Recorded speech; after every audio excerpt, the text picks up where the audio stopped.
അസ്സലാമു അലൈക്കും വറഹ്മത്തുള്ളാഹി വബറകാതുഹു. അൽഹംദുലില്ലാഹ് വസല്ലല്ലാഹു വസല്ലമ അലാ മൻ ലാ നബിയ്യ ബഅദ വഅലാ ആലിഹി വസഹ്ബിഹി അജ്മഈൻ. അമ്മാ ബഅദ്. പ്രിയങ്കരരായ ഖത്മുൽ ഖുർആൻ ശ്രോതാക്കളെ, ഇന്ന് 64-ാം അധ്യായം സൂറത്തു തഗാബുനിലാണ് നമ്മൾ ഉള്ളത്. അല്ലാഹു അനുഗ്രഹിക്കട്ടെ. തഗാബുൻ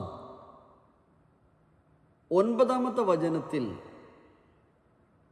യൗമ യജ്മഉകും ലിയൗമിൽ ജംഅ, നിങ്ങളെ ഒരുമിച്ചു കൂട്ടുന്ന ഒരു ദിവസമുണ്ട്. നിങ്ങളെ എല്ലാവരെയും ഒരുമിച്ചു കൂട്ടുന്ന ഒരു ദിവസം എന്ന് പറയാം.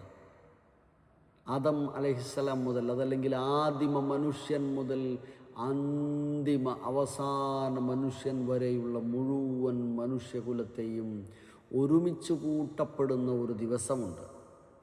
ദാലിക യൗമുത് തഗാബുൻ, അതാണ് തഗാബുൻ ദിവസം എന്ന്. തഗാബുൻ എന്ന വാക്കിന് അർത്ഥം നൽകപ്പെടുന്നത് നഷ്ടം വെളിപ്പെടുത്തുന്ന ദിവസം എന്നാണ്. നഷ്ടം വെളിപ്പെടുത്തുന്ന ദിവസം, ലാഭമോ നഷ്ടമോ എന്ന് വിലയിരുത്തപ്പെടുന്ന ദിവസം, ഒരു വിഭാഗം സ്വർഗത്തിലേക്കും മറ്റൊരു വിഭാഗം നരകത്തിലേക്കും തീരുമാനിക്കപ്പെടുന്ന, നയിക്കപ്പെടുന്ന ദിവസം. 39-ാം അധ്യായം സൂറത്ത് സുമർ അവസാന ഭാഗത്ത് നമ്മൾ 2 വചനങ്ങളിലൂടെ 2 വിഭാഗം ആളുകളെക്കുറിച്ച് പഠിച്ച അതേ കാര്യം. വസീഖല്ലദീന കഫറു, അതേപോലെ വസീഖല്ലദീന തഖൗ, അള്ളാഹുവിൽ സൂക്ഷ്മത പുലർത്തിയ ആളുകൾ സ്വർഗത്തിലേക്ക് നയിക്കപ്പെടുന്ന, അള്ളാഹുവിൽ കുഫർ കാണിച്ച, ശിർക്ക് ചെയ്തു പോയ ആളുകൾ നരകത്തിലേക്ക് നയിക്കപ്പെടുന്ന ദിവസം. അങ്ങനെയുള്ള ദിവസമാണ് ഇവിടെ തഗാബുൻ എന്നതുകൊണ്ട് ഉദ്ദേശിക്കുന്നത്. ഒരുമിച്ച് കൂട്ടുന്ന ആ ദിവസത്തേക്ക് നിങ്ങളെ അവൻ ഒരുമിച്ച് കൂട്ടുന്ന ദിവസം. ഓർക്കുക, ഓർമ്മിക്കുക, അതത്രേ നഷ്ടം വെളിപ്പെടുത്തുന്ന ദിവസം. ആരാണോ അള്ളാഹുവിൽ വിശ്വസിക്കുകയും സൽക്കർമ്മങ്ങൾ പ്രവർത്തിക്കുകയും ചെയ്യുന്നത്, അവന് അവൻ്റെ തിന്മകളെ അവൻ മറച്ച് പുറത്ത് കൊടുക്കുന്നതാണ്. അള്ളാഹുവിൽ ആത്മാർത്ഥമായി നിഷ്കളങ്കമായ ഈമാൻ വെച്ചു പുലർത്തുന്ന, അവൻ ഏകനാണ്, അവനെ മാത്രം ആരാധിക്കുക, അവനിൽ മാത്രം തവക്കുൽ ചെയ്യുക എന്നിങ്ങനെ അള്ളാഹുവിൽ വിശ്വസിക്കുന്ന, എന്നിട്ട് സുകൃതങ്ങൾ പ്രവർത്തിക്കുന്ന ആളുകളെ സംബന്ധിച്ചിടത്തോളം സ്വാഭാവികമായി മനുഷ്യൻ എന്ന നിലയിൽ അവനിൽ വന്നുപോയ തെറ്റുകളോ, അതല്ലെങ്കിൽ ഈ കാര്യം ബോധ്യപ്പെടുന്നതിന് മുമ്പ് അവൻ ചെയ്തിരുന്ന അവൻ്റെ ആദ്യ കാലഘട്ടങ്ങളിൽ അവൻ ചെയ്തു പോയ തിന്മകളോ, അവയെ എല്ലാം അവൻ മറച്ചു കൊടുക്കും, പുറത്തു കൊടുക്കും. സാധാരണഗതിയിൽ ചില ആളുകളൊക്കെ ഇതിനെ തെറ്റിദ്ധരിപ്പിക്കാറുണ്ട്. തിന്മ ചെയ്യാൻ പ്രചോദനം നൽകുകയാണ് ഇസ്ലാം എന്ന്.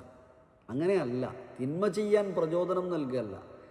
അവൻ്റെ നന്മകൾ തിന്മകളെ മായ്ച്ചു കളയുന്നു എന്ന് പറഞ്ഞാൽ നിങ്ങൾ എത്രയും തിന്മ ചെയ്തോളി, ഇടയ്ക്കിടയ്ക്ക് ഓരോ നന്മ ചെയ്താൽ മതി എന്ന് മനസ്സിലാക്കാനല്ല, എന്ന് പറയാനല്ല. മറിച്ച് നന്മ ചെയ്യുന്ന മനുഷ്യനെ സംബന്ധിച്ചിടത്തോളം, വിശ്വാസത്തിൽ നിന്ന് പ്രേരിതമായ സുഹൃതങ്ങൾ പ്രവർത്തിക്കുന്ന സന്വൃത്തരെ സംബന്ധിച്ചിടത്തോളം, മാനുഷികമായി അവനിൽ ഇങ്ങനെയൊക്കെയാണെങ്കിലും വന്നുപെടുന്ന തിന്മകളെ പുറത്തു കളയാൻ മാത്രം ഈ നന്മകൾക്ക് ശക്തിയുണ്ട് എന്നാണ്. അതേപോലെ തന്നെ ഈ കാര്യം മനസ്സിലാക്കുന്നതിന് മുമ്പ്, ഈ ഒരു ആദർശത്തിലേക്ക് വരുന്നതിന് മുമ്പ്, ഈ ഒരു രീതിശാസ്ത്രം സ്വീകരിക്കുന്നതിന് മുമ്പ് അവനിൽ വന്നുപോയ തിന്മകൾ എല്ലാം പൊറുക്കപ്പെടാൻ മാത്രം, പുറത്തു കൊടുക്കാൻ മാത്രം ശക്തമായതാണ് അവൻ്റെ ഈ വിശ്വാസത്തിൽ നിന്ന് പ്രേരിതമായ നന്മകളൊക്കെയും എന്ന്. അങ്ങനെയാണ് അതിനെ മനസ്സിലാക്കേണ്ടത്. എത്ര തിന്മ ചെയ്തു പോയ മനുഷ്യനാണെങ്കിലും ശരി, അള്ളാഹുവിൽ ഈമാൻ ഉൾക്കൊള്ളുകയും എന്നിട്ട് അവിടുന്ന് അങ്ങോട്ട് നന്മയും ചെയ്താൽ അവൻ അള്ളാഹുവിൻ്റെ കാരുണ്യത്തിൻ്റെ കാര്യത്തിൽ നിരാശപ്പെടേണ്ടെന്നർത്ഥം. നിരാശപ്പെടേണ്ടെന്നാണ്. അല്ലാതെ തിന്മ ചെയ്തു പോയൊരു, ഇപ്പോൾ സാധാരണ ഇതിൽ ചിലരൊക്കെ പറയാറുണ്ട് 99 100 പേരെ കൊന്നവനും പൊറുക്കപ്പെടുക, അപ്പോൾ എത്ര പേരെ കൊന്നാലും കുഴപ്പമില്ല, അവസാനം പോയിട്ടൊന്ന് പാപമോചനം തേടിയാൽ മതി. അല്ല, ജീവിതത്തിൽ എത്ര തെറ്റുകൾ ചെയ്തു പോയവരായിരുന്നാലും ഒരു നാൾ അവൻ്റെ മനസ്സിലേക്ക്, ഹൃദയത്തിലേക്ക് വിശുദ്ധ ഖുർആനിൻ്റെ തിരുസുന്നത്തിൻ്റെ വെളിച്ചം ആഴ്ന്നിറങ്ങുമ്പോൾ അതിൻ്റെ ഒരു സ്പാർക്കിൽ അവന് ബോധമുണ്ടാവുകയാണ്, ഞാൻ ചെയ്ത തെറ്റുകൾ വലുതായി പോയല്ലോ, എനിക്കിനി എന്ത് വഴിയുണ്ട്.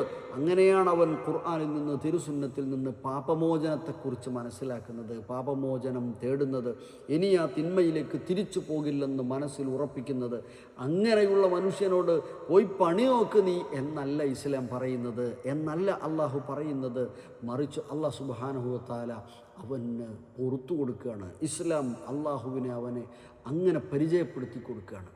നീ തെറ്റ് ചെയ്തു പോയി എന്നതിൻ്റെ പേരിൽ ഇനി തെറ്റിൽ തന്നെ ഉറച്ചു നിൽക്കാതിരിക്കുക, ബോധ്യപ്പെട്ടാൽ നന്മയിലേക്ക് തിരിച്ചു വരിക, പക്ഷേ പാപമോചനം തേടണം. അത് പുറത്തു തരുന്നവനാണ് സ്രഷ്ടാവായ അല്ലാഹു സുബ്ഹാനഹു വ തആല എന്ന്. യൗമുത് തഗാബുൻ, ഞാൻ അധികം ആ ഭാഗത്തേക്ക് വിശദീകരിക്കുന്നില്ല. അല്ലാഹു സുബ്ഹാനഹു വ തആല നമ്മെ എല്ലാവരെയും അവൻ്റെ ഇഷ്ടദാസരിൽ ഉൾപ്പെടുത്തി അനുഗ്രഹിക്കട്ടെ. കുഫർ കാണിക്കുന്ന, കദ്ബ് കാണിക്കുന്ന ആളുകൾ ഉലൈക അസ്ഹാബുൻ നാർ ഖാലിദീന ഫീഹ, ശാശ്വതരായി അവർ നരകാവകാശികളായി പോകുമെന്ന് പറയാം. വീണ്ടും അള്ളാഹു അവസാന ഭാഗത്ത് വിശദീകരിക്കുന്നുണ്ട്, അല്ലാഹു ലാ ഇലാഹ ഇല്ലാഹു, അല്ലാഹു അല്ലാതെ യാതൊരു ആരാധ്യനുമില്ല. വഅലല്ലാഹി ഫൽയതവക്കലിൽ മുഅ്മിനൂൻ, ആകയാൽ നിങ്ങൾ ഈമാനുള്ളവരാവുക, അല്ലാഹുവിൽ മാത്രം തവക്കുൽ ചെയ്യുകയും വേണം എന്ന്. അല്ലാഹുവിലാണ് തവക്കുൽ ചെയ്യേണ്ടത് എന്ന് വീണ്ടും വിശദീകരിക്കുന്നുണ്ട്. ഞാൻ ആ ഭാഗത്തേക്ക് ഇപ്പോൾ സമയമെടുക്കുന്നില്ല, പരിമിതമായ സമയമായതുകൊണ്ട് നിങ്ങൾ പഠിക്കുക. കഴിഞ്ഞ അധ്യായത്തിൽ നമ്മൾ പറഞ്ഞു നിങ്ങളുടെ മക്കളുടെ കാര്യം, നിങ്ങളുടെ സന്താനങ്ങളും സ്വത്തുക്കളും എന്നൊക്കെ പറഞ്ഞു. അതൊന്നും നിങ്ങളെ തെറ്റിച്ചു കളയാതിരിക്കട്ടെ എന്ന്. ഇവിടെ 14-ാം വചനം മുതൽ സൂചിപ്പിക്കുന്നുണ്ട്, ഇന്ന മിൻ അസ്വാജിക്കും വ ഔലാദിക്കും അദുവ്വൻ ലക്കും ഫഹ്ദറൂഹും എന്ന്. ആ ഭാഗങ്ങളെക്കുറിച്ച് മനസ്സിലാക്കുക. നിങ്ങളെ ഇണകളും മക്കളും ഒക്കെ നിങ്ങളുടെ ശത്രുക്കളാണ് എന്ന് ആത്യന്തികമായി പറയല്ല. അവിടെയൊക്കെ അതൊന്നും നിങ്ങൾക്ക് വലിയൊരു അപകടത്തിലേക്ക് പോകുന്ന ഒന്നായി മാറാൻ പാടില്ല. നിങ്ങളെ നന്മയിൽ നിലനിർത്തുന്ന അവസ്ഥയിലേക്ക് അതൊക്കെ കൊണ്ടുവരാൻ നിങ്ങൾക്ക് സാധിക്കണം, അവർക്ക് സാധിക്കണം എന്നിങ്ങനെ കാര്യങ്ങൾ ഞാൻ വിശദീകരിക്കുന്നില്ല. ആ ഭാഗത്തേക്ക് നിങ്ങൾ കടക്കുക. അള്ളാഹു അവിടെയൊക്കെ വന്നുപോകുന്ന തെറ്റുകൾ പുറത്തു തരും എന്ന് പറയുന്നുണ്ട്. അല്ലാഹു സുബ്ഹാനഹു വ തആല അനുഗ്രഹിക്കട്ടെ. നിങ്ങൾക്ക് കഴിയുന്നത്രയും നിങ്ങൾ അള്ളാഹുവിനെ സൂക്ഷിക്കുക എന്നാണ് അവസാനം സൂചിപ്പിക്കുന്നത്. ഫത്തഖുല്ലാഹ മസ്തതഅ്തും, നിങ്ങളെ കൊണ്ടാവുന്ന പോലെ നിങ്ങൾ അള്ളാഹുവിൽ എന്ത് ചെയ്യണം? തഖ്വയുള്ളവരായി മാറണം.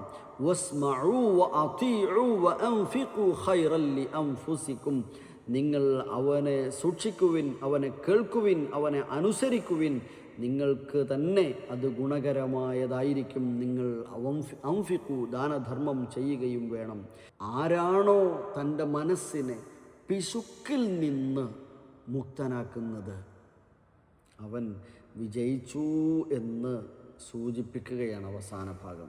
സഹോദരങ്ങളെ, സഹോദരികളെ, ആലിമുൽ ഗൈബി വശഹാദ അൽ അസീസ് അൽ ഹക്കീം, ഗൈബ് അറിയുന്ന അല്ലാഹു സുബ്ഹാനഹു വ തആല, ദൃശ്യമായ കാര്യങ്ങൾ, ദൃശ്യവും അദൃശ്യവും അറിയുന്ന അല്ലാഹു സുബ്ഹാനഹു വ തആല, അസീസും ഹക്കീമുമായ അല്ലാഹു സുബ്ഹാനഹു വ തആല. ഈ ബോധ്യം നമ്മുടെ മനസ്സിലുണ്ടാവട്ടെ എന്നാണ് സൂറത്തു തഗാബുൻ അവസാനമായി പറയുന്നത്. ശരി, അല്ലാഹു സുബ്ഹാനഹു വ തആല നമ്മെ അനുഗ്രഹിക്കട്ടെ.